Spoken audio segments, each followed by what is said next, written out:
Joining me right now, Democratic Senator Chris Coons of Delaware. He sits on the Senate Foreign Relations Committee. Senator, thank you for being here. With that statement from the president aboard Air Force One, do you expect a U.S. military strike on Iran in 15 days? Kate, it's tough to tell because there's no plan and there's no briefing to Congress from the Trump administration. I'll remind you that our president has the power as commander-in-chief to defend the United States from a surprise attack or an unexpected attack. But the Constitution gives Congress the power to declare war and to authorize military strikes. I dressed down Secretary of State Marco Rubio when he last appeared in front of the Foreign Relations Committee for lying to us about regime change being the real goal in the military action against Maduro, for carrying out strike after strike in the Caribbean against alleged drug-running boats, and then suddenly carrying out a military action to remove Maduro and bring him to the United States, which they'd been planning and rehearsing for months. So to here, we've had precious little briefing or engagement from the Trump administration. We know what you know and your viewers know, which is that 2 aircraft carriers, thousands of sailors and troops, Marines, destroyers, and refueling vehicles have been pre-positioned into the Middle East. So I do expect Trump once again to use military force. I'm concerned, Kate, that he's learning the wrong lesson from missile strikes on several countries. I think it was 7 countries last year, that you can do this without cost, without blowback, and without attacks. We have thousands of American troops throughout the Middle East, and Iran has made it clear if we strike them, they intend to strike us. And although, thank God, there were no American casualties in Venezuela, I am concerned about the very real risks to our service members and to regional stability if he tries more missile strikes as a way of moving negotiations forward. So one thing about this is the why now and what is actually the end goal.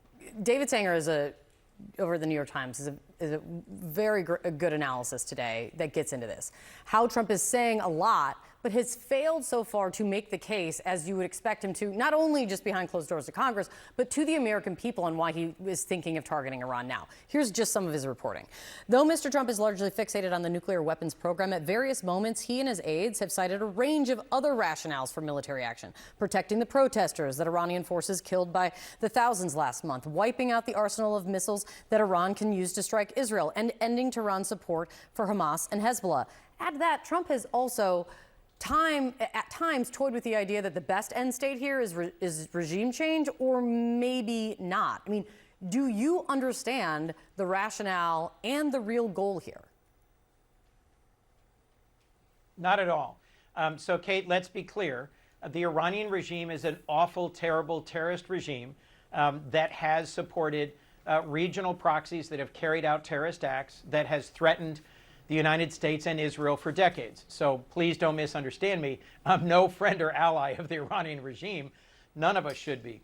But the war that was begun in Iraq lasted 20 years, not 20 weeks, and cost trillions of dollars and thousands of American lives. And the lack of a clear plan and a clear case to the American people about this potential war in Iran should also give us real pause. Trump ran for president on a few simple things. He was going to lower people's cost of living, make America healthy again, release the Epstein files, and no new foreign wars. And so far, he's failed on all of them. And he seems to be intent on dragging us into another risky engagement without a clear rationale or a clear scope and plan, and without approval from Congress. A new wrinkle here is that the British Prime Minister has reportedly told Trump that he cannot use British airfield facilities at Diego Garcia, that base in the Indian Ocean, to conduct any operations against Iran. What's your reaction to that? So, Kate, I was in Munich for the security conference this past week before I went into Odessa in Ukraine.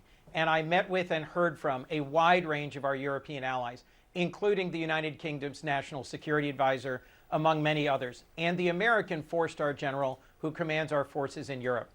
Keir Starmer, the British Prime Minister, who you just cited, has denied us access to Diego Garcia for bombing Iran, has made it clear, as have several other vital allies, that Trump's threats to seize Greenland, to impose huge tariffs on our key NATO allies, to force Denmark into giving up Greenland, has shattered their trust in us and has undermined NATO.